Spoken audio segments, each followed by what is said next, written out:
Ороймонд ахлах тоогоочийн нэрийн хоол контентын 7 дахь дугаарт Аполло рестораны ахлах тоогооч Балчин оролцлоо. За хэдүүл орж ярилцлага хийцгээе. Танд өдрийн мэнд хүргэе. За танд ч өдрийн мэнд хүргэе. Ахлах тоогоочийн нэрийн хоол контентын үзэгчдэд та өөрийгөө танилцуулаад яриагаа хэлье те. За тэгээ. За ахлах тоогоочийн нэрийн хоол контент үзэгчдэд энэ өдрийн мэнд хүргэе. Намайг Балчин гэдэг Аполло рестораны ахлах тоогоочоор ажилладаг залуу байна. За өнөөдрийн ахлах тоогоочийн нэрийн хоолны цэсэнд ямар хоол ундаа? За өнөөдрийн ахлах тоогоочийн нэрийн цэсэнд манай меню шинжлэгдсэн байгаа. Шинэ менюний хоолнууд нэрийн салаад байна. Аполло нэрийн салаад, Аполло нэрийн паста. Тэгээд тархлаад дэмжих монгол шил байна. Хунчир улаан чавгатай. Десертэнд нь чизкейк байна. Яг манай нэрийн гаргаж байгаа. Тийм хоолнууд байна да. За өнөөдрийн зуушны салаадны онцлогийг та ярьж. Өнөөдөр манай зуушны онцлог Аполло рестораны нэрийн салаад байна. Коп салаад, ерөнхийдөө 2-3 шир салаад. Маш эрүүл одоо нөгөө жингээ барьж байгаа болон одоо хөнгөн хоол идэг гэсэн хүмүүст баг одоо фитнес одоо жингээ барьж байгаа хүмүүст нэг талаараа үнцэн олж болчин салаад идэх хүмүүс салаадч болчин тийм онцлогтой. Маш олон төрлөөр хувирах магадaltaй. Тэгээ боломжтой тийм төрлийн салаад байна. Энэ тухайн энэ дээрээ юу ч тавьж идэж болно, яаж хургаж болох тийм ярьцлагсан айсберг буюу нэг шажигнуур байцаатай. Смокед саалган утсан саалган заах хэвээр. Тэгээ шарсан беконтэй 6-7 минут шарсан medium чаналттай гоё чансан өндөгтэй авокадо, манго жимстэй, энэ самурай хатаасан бомдаштай, манго сумстай. Манай нэрийн салаад байна. За таны хувьд одоо энэ хоолныхаа санааг юу хаанаас олж авч байна? Хоолны санаа ерөнхийдөө одоо туршлага одоо ажилласан газруудаасаа тэгээд одоо хөндлөлтөг одоо Монголынхаа яг номер 1 гэж бодож байгаа хөндлөж байгаа шефүүдээсээ тэгэл одоо сошиал медиа тий Instagram, Facebook гэл өөрийгөө хөгжүүлж болох бүх талаас л ерөнхийдөө хөгжүүлж явж байна тий. За үйлчлүүлэгчдийн хувьд ер нь хоолн дээр гарч ирж байгаа чиг хандлага нь ямар болж байна? Үйлчлүүлэгчдийн дээр гарч иж байгаа хоолны чиг хандлага ерөнхийдөө одоо нөгөө хүнд махан хоолнуудад сая ерөнхийдөө татгалзаад эрүүл одоо нэг даяарчлагдж байгаа гэж ярьж байгаа. Тэр хоол руугаа ерөнхийдөө төлхөө хандлагатай. Одоо нэг шар суурс юмас ерөнхийдөө татгалцсан. Тиймэрхүү байна. За хоёлаа салаад амтлаад. За тийм ярьцгаа. За таны давуу. За яг би өөрөө хийчихв.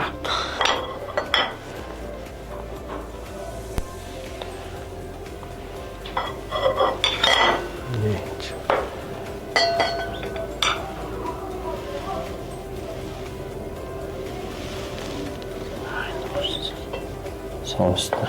За шарсан бекон.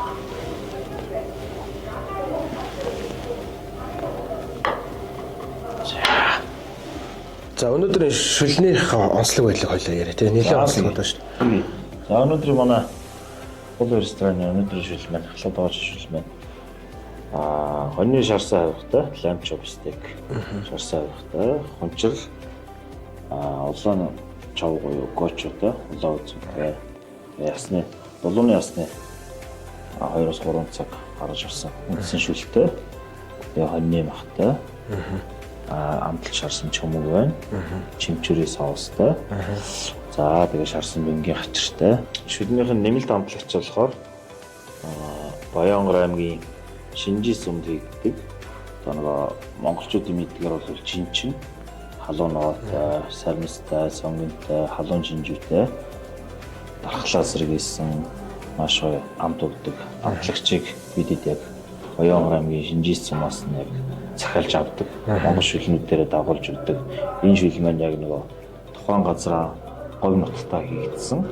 Маш амтлагтай онцлог учраас монголчуудад яг нөгөө одоо идэж байгаа шүлнүүд Монголын биднэрт одоо агаараа бохирдол бүх юм гоё дархлааг сэргээхээр үйл хавар намрын цагт хэрэглэхэд маш тохиромжтой.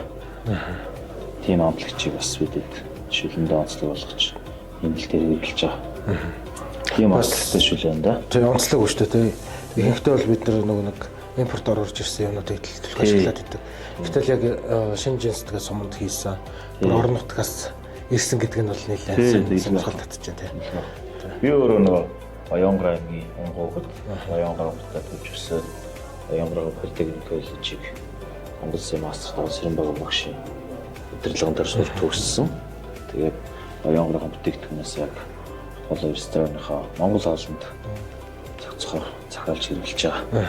Тийм шиг л байна.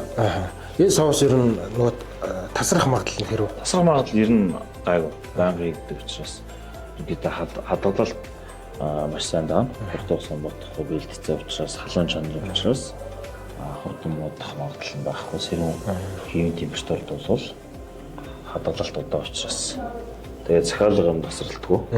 Яг байнга авдаг хүнтэй тэр үнээсээ захиалга заавал авчиж байгаа болохоор тасралт юм бол гайгүй. Яг нэг асууж байгаа шалтгаан нь хоол үйлдвэрлэл төр нэг орон нутгийн гаралтай хүнсний түүхийд бүтээгдэхүүнүүд ороод ирэхээр нөгөө тасалтаад идэг нэг асуудал үүдэн шүү дээ. Хэрвээ тасалтгүй нөгөө ханган нийлүүлж чадах юм бол энэ өөрөө доктортой одоо нэмэгдэх шигсэн бүтээгдэхүүн болоо хувирчдаг учраас хоол үйлдвэрлэлийн байгууллагатаач тэр үйлдвэрлэж байгаа хүмүүстээ ч гэсэн ашигтай. Та энэ нөгөө нэг жинчин соусын талаар дахиад нэг дэлгэрүүлж яриач. За жинчин соус нь Баянгарын шинжсэн хэн голд хийгддэг. Маш алдартай. Одоо яг байгаль дээр нь өөрсдөө гоё тариалан ч хүмүүс нь тариад ургуулад тэрээс аваад бэлдэж хэрэгэлдэг. Тийм онцлог соусоо. Хүмүүсийн яг нөгөө онцлог харснаар бол нөгөө аялын тойрог нэвтрүүлгээ. Баавал заах манаас нэвтрүүлгээрээ хэн гол одоо шинжсэн зорж очоод яг жинчин гэж ямар бүтээгдэхүүн яг ямар онцлогтой яаж хийгддэг, ямар ачиг тустай гэсэн илүү бас дэлгэрэнгүй нэвтрүүлгээр бас гаргаж ирсэн. Тэрийг бол хагас ус санаж байгаа юм байна. Тэгээд нөгөө нэг тухайд үзчихэд одоо юу гэдэг мартагдсан. Тэгээ сайн ингээд нөгөө шүлэн дээр гараад ирэнгүүт нь илүү сонирхоод. Тэгээ үнэхээр яг нэмэгдэх шингэсэн нөгөө орон нутгийн гаралтай. Тэгээ танайх бол нөгөө бүх монгол шүлэндээ дагалдуулж өгдөг гэдэг нь таалагдчихж байгаа. За хоёулаа зүгээр манай жуушны баазуудын тогооч нар зарим захирлууд ингээд юунууд асуучлаа л да. Ер нь одоо энэ шүл салаатны хувьд яг өртгөн хідээр гарч ирж байна. Өртгөнүүд нь ерөнхийдөө одоо манайх чинь яг энэ байшил локейшнороо ерөнхийдөө 10 сарын 25-наас хойш нэгдээд явж байгаа. Ресторан тэгээд ерөнхийдөө параметраар бүх юмдаар эрүүл ахуй чанар хангасан маш найдвартай тасалдахгүй параметраар нийлүүлдэг газруудаас авч байгаа. Тэгээд ер нь өртгөнүүд нь ерөнхийдөө 20-40 мянган хооронд ерөнхийдөө өртгөнүүд гарч байгаа. Ер нь хоолнууд дээр. Үндсэн хоол бас тэгж гарч байгаа. Тийм, үндсэн хоолнууд ерөнхийдөө тэгж гарч байгаа. Хоолны өртөгт ер нь яг юу нөлөөлж байна? Өртөгт одоо гол үндсэн юм бол одоо мах бүтээгдэхүүн голчлон одоо өртгөний нэлээ өндөр гарах магадлал тийм. Яг тухайн махаа яг найдвартай эрүүлхэн чанар хангасан бэлтгэгдсэн цэг фермерээс одоо жишээлбэл биби баачар пирамид одоо чанарын шаардлага хангасан тийм газруудаас авч байгаа учраас өртгөнүүдийн өндөр гарах магадлалтай махнууд нь юу өндөр гарах магадлал нь ерөөдөө ахан дээр л голчлоо. Ногоо жимс бусад бүтээгдэхүүнүүд ерөөдөө боломжийн. Тэгээ сипуд бол далайн бүтээгдэхүүнүүд бас өндөр гарч байгаа. Яг нөгөө сипуд Монголиа гэдэг нийлүүлдэг газраас яг солонгос улсанд захиалж байгаа болохоор сипуд одоо далайн бүтээгдэхүүн манай холоос салаад смок цаалан тийм ээ. Жишээлбэл тий. Одоо энэ дээрэн тавьсан микрогрийн хүмүүсийн ургамал давхар захиалж авч байгаа. Тийм их онцлогтой бүртгүүд нь гарч байна да. За хоёулаа үндсэн хоолныхаа онцлог байдлыг яриа те. За тэгээ. Өнөөдрийн Apollo рестораны Apollo паста байна. Цаалын онцлог. Apollo нэрийн паста. Pyramid брендийн Sirloin steak. Хөрийн нурууны сайхан зөөлөн багтай. Одоо medium болцтой, шүүслэг болцтой. Тэгээ паста лимоны гоомтой. Whipping cream, пармезан бислэг. Цагаагийн соус. Тийм соустай. Нэрийн паста байна. Ер нь бол таны яран дээр нөгөө биби баачар пирамидын нэр бол нэлээд гарч ирээд байна шүү дээ. Хэлгүй баг. Тэгээ эдний бүтээгдэхүүнийг ашиглах нь өөрөө яг ямар давуу талууд гарч ирж байна. Давуу талууд нь одоо яг ресторан, хоол үйлдвэрлэл салбарт бол яг нэг бие баачаар яг найдвартай, цэвэр орчин, чанарын шаардлага хангасан тийм бүтээгдэхүүнүүдийг нийлүүлж авах нь цаг хугацаа хэмнэлт, тогоочтой ажлыг хөнгөвчлөх тий. Яг тухайн хүнд бүтээгдэхүүнээр үйлчлэхэд сэтгэл хангалуун байлгах, найдвартай байлгах, итгэлцэл маш чухал. Тэрэн дээр бол одоо яг бие баачиг прям брэндүүд бол яг анхны талдаа Монголд бол ресторанууд нэлээ боломжийн хангаа явж байгаа. Маш боломжийн амттай шүүслэг ирүүл тийм бүтээгдэхүүнээр тасалдгүй хангадаг. Тоочрын цаг хэмнэлт тэгэл одоо үйлчлүүлэгчд үйлчлүүлж байгаа, ресторанд үйлчлүүлж байгаа, хоол иж байгаа тоочрын хамгийн чухал юм бол одоо найдвартай үнэсний бүтээгдэхүүнээр аюулгүй үйлчлэх хэрэгтэй. Тэрэн дээр маш сайн чанарын шаардлага хангаж байгаа. Зориултын газар, зориулсан бэлтгэгтэй, зориултын хөргөлтийн хөргүүртэй машинаар хөргөлдөд ирж байгаа учраас тэр талаас онцлогуд нэлээ онцлог байна. Тэгээд одоо махны шүүслэг байдал, зөөлөн байдал маш олон давуу тал. Тэгэхээр эндээс юу гэж дүгнж хэлэх чинь вэхээр үйлчлэгээний одоо зэрэглэл ахих тусамл хэрэглэгчийн тэр үйлчлэгээнээс мэдрэх аюулгүй байдал, эрүүл ахуй гэдэг баталгаанууд нь нэлээд хангагдана гэж ойлгох хэрэгтэй. За тэгээд одоо юу гэдэг юм бэлэн бэлтцүүдийг өөрөө хэрэглэх нь бол ерөөсөө л үйлчлэгээний байгууллагт тэр бүтээмжтэй зүйлийг үүсгэж байгаа цаг хугацаа хэмнэж байгаа гэдэгт санал нэгдэнэ. Магадгүй юу гэдэг ингээ зарим газрууд бол хүнсний зах худалдааны төвүүдээс бол ингээл өхрийн том нозойр морноос бол гоёар нь хөлдөө гоё авчраал тий галтгоондоо гисгэх гэж нэг өдөр жингээ болно шүүс алдаал өнгөн хувраал ингээл чанарын одоо чанарын хувьд л өөрчлөлтүүд гараад ирдэг. Эргээ тэрийг хагас одоо өөрсдийнхээ хэмжээнд юу гэмдэ жиргчээд эргээ үйлчлэгэн дээр гаргадаг гэх юм асуудлууд их байгаад байгаа шүү дээ. Тэгээд нөгөө талдаа бол тогооч маань яг хоол хийх үндсэн чиг үүргийнхаа хажуугаар нэмэлт ингээд юмнуудыг хийгээд тах нь өөрөө бас нөгөө хоолны газар хөнгөчгöd их саад бэрхшээл болдог. Тогооч хөнгөчгöd их саад болдог гэж хараад байгаа. Маш тийм. Тэр бол яг одоо яг тоочрыг нөгөө хөлдөө бүтээгдэхүүн одоо дэнжи мангас ч гэдэг юм уу те. Өөр газар махны хэлэлт газраас одоо ингээд болоо завцрах те. Өмнө гуй авцраад тэрийг шулаад бэлдэх те. Биний ясных нь махных нь хорогдол нь ямар байх вэ? Хаанаас ирсэн бүтээгдэхүүн ямар хадгалалттай ирсэн байх вэ те? Малчны готноос яг авчраад ингээд яаж хідэн дамжлагаар явж авчирсан те? Ирээлхэн шаардлага хангасан уу? Шинжилгээний бичиг нь ямар байна те? Маш олон эрсдэлтэй маш их байгаа учраас одоо ч нөгөө малчид хүмүүсээс нөгөө малаа ондны цаа оруулахын тулд бас ямар нэгэн тариа бэлтэмлэж бас те? Тарьдаг болсон учраас бас эрсдэлтэй.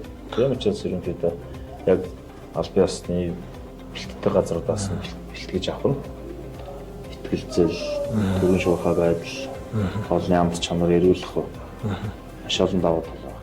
Хоёулаа нөгөө десерт ирсэн учраас десертийн онцлог байдаг. Тийм. За манай өнөөдрийн гол ресторан десерт чизкейк байна. Яг юмсан нэршлэн. Тэгээд давхар манай спешиал тогоочрын байна. Уур чадвар шингэсэн. Дан крем чизээр бэлтгэгдэх чизкейк биш. Дотроо одоо доор одоо Орео байж байгаа жишээтэй. Энэ голд нь red velvet спонж байж байгаа жишээтэй. Маш гоё ресторандаас онцлог тийм десерт. Энэ мэргэжлийн одоо давуу тал онцлог нь юу вэ? Энэ мэргэжлийн давуу тал онцлог нь одоо хүн цаахан үйлчлэхтэй хүний анхны хэрэгцээ хоол уус бүтээгдэхүүнээр үйл аюулгүй байдлаар үйлчлэх онцлог нь. Одоо хүмүүсээ сайхан үйлчилж дуусаад сайхан баярлаа гэдэг үгийг сонсох тэр мэдрэмж тэр болгоно сайхан мэддэг та. За хоёулаа таны ажлын туршлагын талаар ярь те. Ямар байгууллагууд дээр ажиллаж байсан? Миний ажлын туршлага анх сургуулаа төгсөөл 14 онд Наран группийн нэгтэй нэгүрний баруун талын Наран плазагийн New York ресторан, Thai Express ресторанаас анх ажлын гараагаа анх туслаад аваач бэлтгэжээс эхэлжсэн. Тэр тухайн байгууллагад нэг 4 жил шахуу ажиллаад тэгээд дараа чинь байгууллагад ажиллаж явж ирсэн. Тийм туршлага. Энэ ресторанаас өмнөх ажил бол талбай хүртэл Blue Sky Tower Wall Street ресторан.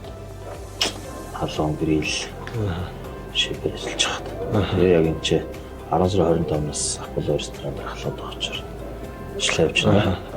Түрүүн таны яриан дээрээс 4 сарын 1-ээс эхлээд хоолны шинэ меню одоо хэрэгжиж эхэлсэн гэж ярьжсэн.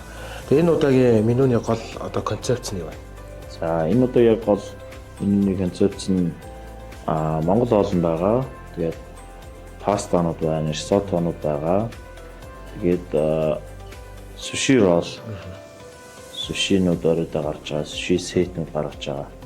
Ерөнхийдөө Япон хоол, Монгол хоол, Европ хоол ерөнхийдөө хосолсон маягаар тэгж гаргасан байна.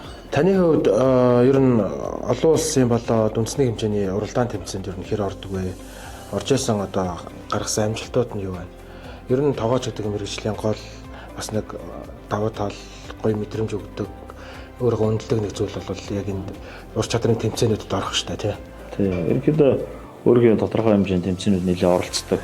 Ерөнхийдөө өөрсдөө хөгжүүлээд одоо тэмцээн уралдаан юмуд яаж явагдаж байна те өөрийгөө хаана явж байгаагаа ерөнхийдөө мэдрэх зорилгоор ерөнхийдөө тэмцээн уралдаанд өөрийн ажиллаж нэлээд оролцдог. Оролцож ирсэн тэмцээнүүд улсын аврагын тэмцээнд оролцож ирсэн Чингис Кап 2019 он 2023 онд 2 удаагийн тэмцээнд оролцож ирсэн. Европ хоол загас олимпик төвлөрөлтөнд төрлүүд нь орж хүрэл медаль авч ирсэн. Тиймэрхүү тохиолдол байгаа. Дөнгөж сургуулаа эхлээд явж явах хугацаанд сургуулаа төгсөөд дөнгөж туслаатайгаа бэлтгэгчээр ажиллаж явах хугацаанд 15 16 он Баянгорынхаа 15 шалралт тэмцээндээс орж мөнгө медаль авчихсан. Тэр анхны тэмцээн бол тийм. Таны одоо өөрийнхөө хувьд болоод баг хамтлагийнхаа ур чадварыг ер нь хэрхэн сайжруулж байна? Баг хамтлан ур чадвар дээр нь ерөөдөө сургалтууд нэлээд авч байна. Сургалтын байгууллагууд Орика менежментийн сургалт, ёс зүй, хандлага, үйлчлэгийн салбарт ажиллах, ёс зүй те эерэг хандлага, хүнд үйлчлэгээ талаас нь яаж үйлчлэх вэ? Эрүүл ахуйн шаардлага хангасан өвөний зохион байгуулалт. Тэр талаас нь хандсан хандлагын сургалтууд нэлээд авч байгаа. Тий. Яг тоошрын ур чадвар талдаар бол ерөнхийдөө алтан онтроо багчаас сайхан ярилцаад тэгээд нэгэндээ ерөнхийдөө зааж зөвлөх маягтай тийм хөвөрсөн маяг одоо нөгөө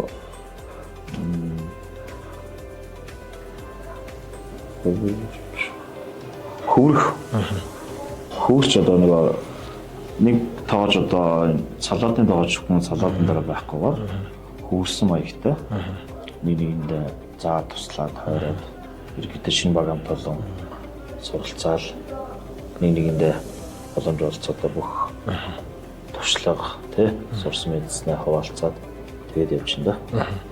Танай галтгооны ажилтнуудын хувьд хэр доктортой ажиллаж байна? Галтгооны ажилтнууд ерөнхийдөө боломжтой. Гэхдээ ер нь нөгөө манай салбарын бас хүнчний хомсдол дутагдал байгаа. Тэгээ энэ өөрөө хаан дүүрэх байршилтай байгаа учраас бас нөгөө хотын төвөөс одоо цайз 16-д байгаа хүн энд ирж ажиллах боломжтой учраас ерөнхийдөө хүний нөөц талдаа ерөнхийдөө хаан бол дотроо ерөнхийдөө нөөцөө бүрдүүлэх гээл явж байна. За тоогооч гэдэг ажлын байртай холбоотой ер нь хөтөлбөрийн нөхцөл маань хэр вэ? Тоогооч гэдэг мэргэжилтэй холбоотой хөтөлбөрийн нөхцөл одоо ерөнхийдөө бол одоо хөтөлбөрийн нөхцөл нь маш олон цаг ажиллаж байгаа. Тэгээд ерөнхийдөө хөтөлбөрийн нөхцөл нь олон цагаар зогсоо ажилдаа ажиллаж байгаа учраас ер нь хөдөлгөөний дутагдал тэр талаас тэгэл одоо газан дээр ажиллаж байгаа жишээлбэл бид нар газны хор тиймэрхүү байдлууд олон цаг зогсож байгаа. Тэгэл одоо нэг газны хор уршиг, ууршилт, газ алдалтай энэ дээрээ л ерөнхийдөө анхаарал ажиллаж ерөнхийдөө тийм. Сошиал платформуд дээрээс харж байхад бол нэг юм сонин хандлага харагдаж байна л да. Нэг талдаа ажил олгогч нар бол та нар юмаа хийж чадахгүй нэг шүүмжилдэг тийм. Илүү өндөр цалин хангамж хүсэж байна гэл. Нөгөө талдаа болохоор ажил олгогч нар бол биднийг ажилуулж чадахгүй байна. Бидний хүссэн цалин хүлсийг одоо нийгмээр дагаад өгөх ёстой ч гэдэг юм хандлага гарч ирээд байна. Энэ дээр юу таны байр суурь ямар байна?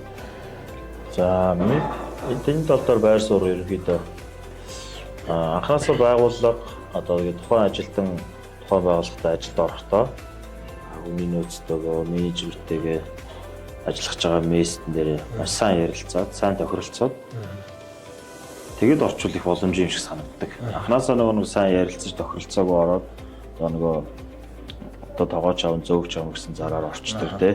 Оронгууд ажлын цагаа яриаггүй тий. Цалин мөнгөж одоо тодорхой яриаггүй ч юм уу. За болох байлгүйтэйгээ явчихдаг тий. Тэгээд яг сүүлд нь ингээд одоо тухайн өөрөө маш өндөр цалин хүсээ бодсон байдаг ч юм уу тий. Ажлын байр нь одоо би өдөр зөвхөн 8 цагаар ажиллах хэрэгтэй гэвэл тухайн байгууллага 10 цаг ч юм уу бүтэн өдрөөр ажиллах цагийг өөртөөж байдаг ч юм уу тий. Тиймэрхүү байдлаас яг тухайн байгууллага тухайн ажилтны өөрсдөө хоорондоо сайн ярилцаг хөдөлмөрийн гэрээ гэдэг зүйлээ хамгийн түрүү маш сайн ярилцаж тохиролцоод хөдөлмөрийн гэрээг хийх нь маш чухал. Тэр нөгөө туршилтын хугацаа гэдэг одоо бас байгууллагууд 1 сар 14 хоног ч юм уу янз янз хийж ах шүү. Тэр хугацаа маш сайн тохироод яг нэг үндсэн ажилтны хөдөлмөрийн гэрээг хийх хугацаа бас сайн тохироод хөдөлмөрийн гэрээгээ сайн хийгээд хоорондоо сайн ярилцаад орчуулах зүгээр юм шиг санагддаг. Тэгчвэл анхнаасаа ингээд нөгөө яг тухайн байгууллага, тухайн ажилтны хоорондоо тохиролцоод ийм юм ур чадвартай, ийм юм хийх боломжтой гэдгээ ярилцаад орчвол ийм төгрөгийн цалин хүсэж байгаа гэдгээ яг ярилцаад тохироод орчвол зүгээр. Тэгэхгүйгээр тэгээд нөгөө харанхуугаар орчдөг те. Нэгний танилаар ч юм уу те. Тийм ажилтаа авлаа гэж ингэж орчдөг. Тэгээд дараа нь одоо нөгөө нь гараа авчдаг те. Нэг хүн би одоо нэг хүнд ажлын санал тавилаа гэхэд миний ажилд оруулсан одоо 2 хоног ч юм уу 7 хоног ажлын байран дээр орхиож явчих тохиолдол тий. Тэгэх юм бол тухайн хүнд одоо ажилд оруулсан хүндээ маш хүндрэлтэй байдаг шин. Тэгээ манай үйлчлэгийн салбар чи яг нөгөө хариуцсан газраа л яг нөгөө тухайн хүмүүсийн ажлаа яг хийгээд зөв амтлагтай байж ихгүй бол хэлж ярихгүйгээр өмнө өдөр нь хийж ярихгүйгээр чөлөө авах. Гівэн даалга болох тий. Тэр мөчөд асуудалтай шүү. Тий. Тэр талуудаа ярилцаад анхнаасаа сайн ярилцаад хоорондоо ойлголцоод орчуул ерөнхийдөө. Яг ажлын байр одоо тухайн нөхцөл байдал юм гэж шүү дээ. Одоо ч бас байгууллагууд ерөнхийдөө тий одоо тухайн ажилчдаа одоо тараг сүү бүтээгдэхүүн өгч одоо тий газ одоо ууршилт явуулж байгаа. Байнгын газар ажиллаж байгаа их байгууллагууд газын давуу төхөөрөмжтэй ажиллаж байгаа учраас газны хор тайлахтаа л тэгэл нөгөө хувийн эмнэлгүүдэд бүтэн биеийн шинжилгээ өгүүлэх тий одоо байгууллагууд бол одоо ажилтнаараа нэлээд анхаардаг болсон. Нэг үе бодвол доос 5-10 жилийн өмнө бодох юм бол тий. Тэгээд бидэд чинь байнгын нөгөө 6 сар тутамдаа шинжилгээ өгүүлж байгаа. Тэгээд тухайн ажилтнуудаараа нэлээд анхаардаг болсон болохоор анхнаасаа сайн ярилцаад орчих юм бол ерөнхийдөө байгууллага ажилтнууд хоорондын харилцаа хандлага хүсэл зорилго нь зүг болчих юм бол гэж боддоо шүү дээ. Тэгэлгүй яг нөгөө өөрөө чи яран дээр дүүн чилгээд бол хуучин бол нөгөө нэг ажилтан олддог байсан. Байгууллагууд бол өнөөдөр хөнгө байхад маргааш ороод ирнэ гэдэг зарчмаар ажилладаг байсан бол хүний нөөцийн одоо энэ олдц баг болсон энэ чи нэг талаараа давуу талыг ойлгуулад байгаа байхгүй. Байгууллага өөрөө нөгөө ажилтныхаа ажиллах нөхцөл тэр орчин гэдэг зүйлийг хангаж ээж доктортой ажиллах хэрэгтэй байна гэдгийг ойлгуулж байгаа нь бас нэг том бидэр үлж байгаа сургамж юм болоо гэж хараад байгаа юм. Тэгэл байх. За ахлах тоогооч нэрийн бол контентын дараагийн дугаар тоогооч юм бэл. За дараагийн дугаарт санал болгосон залуучууд байна. Одоо яг нөгөө манай салбарын одоо цагаан сар тий 2 сар ингээд цагаан сар өнгөрөөд оноос хойш одоо 4-5 сар 6 сар яг бүжгэндэг үйл хөдлөлгөө эхэлдэг сар эхэлж байгаа учраас бас жаа. Санал болгосон 2-3 хүн байна жаа. Ажил ихтэй байгаад. Тийм учраас тэгээд ханаа нэвтрүүлгийн хамт олонд үлдээе та. Тий. Тэгээ бидний урьдчилан хүлээж авч өөрийн гэрийн холбоотой байсан тань баярлалаа. За маш их баярлалаа. Хоол үйлчлээс залуу хүний дээр харж илүү төвчээж тэ олон сайхан шинэлэг хоол ундаа үйлчлэгийн нэгдүүлэлт хийж өсөн юм байна. За маш их баярлалаа. Юунд тэгш байгуулах гарааны хэлбэр болтой тий. За. Өнөөдөр манай дугаарыг комбоча гэдэг мөрний цай. За. Аюул гэж байгаа. Тэгээд ер нь бол 1 литр комбоча 700 ашигтай байгууллага. 700 экспорт гарч байгаа. Тэгээд дээрээс нь бол сахарын шийдвэр аюул сайн, хоол боловсруулах замын сайн шалтгаалдаг гэдэг давуу талууд байна. Тэгээ энэ бүтээгдэхүүнийг яагаад сонгож хамтан ажиллах вэ? Нэгдүгээр эрүүл мэндийн юм да. Хоёрдугаарт нь манай одоо миний хоолой газруудын миний бааруудтай энэ дэж юм бол бас шинэлэг одоо энэ бүтээгдэхүүн болж чадах учраас санал хамтан ажиллаж байна. За маш баярлалаа.